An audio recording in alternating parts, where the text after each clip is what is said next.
રાજકોટ જિલ્લાના ઉપલેટા તાલુકાનું ગથેથડ ગામ આજે દેશ વિદેશમાં નામના મેળવી રહ્યું છે।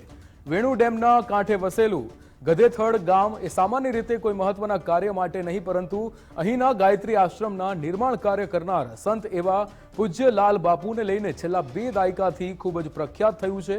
ત્યારે પૂજ્ય લાલ બાપુના દિવ્ય સાનિધ્યમાં 15 ડિસેમ્બરે ગુરુદત્ત જયંતિનું ભવ્ય આયોજન કરાયું છે। ગુરુપૂજનના અલભ્ય ઉત્સવનો લાભ લેવા દેશ વિદેશથી ભક્તો પણ ઉમટી પડશે। તારીખ 15-12 તે દિવસે ગુરુદત્ત જયંતિ છે, એટલે ગુરુ દત્તાત્રેયનો જન્મ જયંતિ છે। એ નિમિત્તે અમે પૂનમ ઉજવવાની બધી તૈયારી કરી રહ્યા છીએ। આજે એ તૈયારીમાં અમારો ઉપલેટા તાલુકો આખો જે ધુવાડાબંધ જમવાનો છે, પણ એ વિનાના ગામ લગભગ 115 ગામમાં ધુવાડાબંધ આમંત્રણ બધાને આપી દીધા છે, અને બધા આવશે।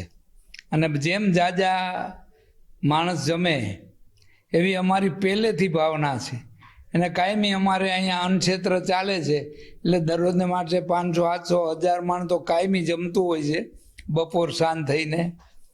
એ તો ઘણા વર્ષોથી આ ચાલે છે, પણ આ તો એક પ્રસંગ નિમિત્તે જેટલું માણસ વધારે આવે એવી અમે જાહેરાતે કરી છે, આમંત્રણ પણ આપીએ છીએ, અને એ રીતે અમારું આયોજન છે।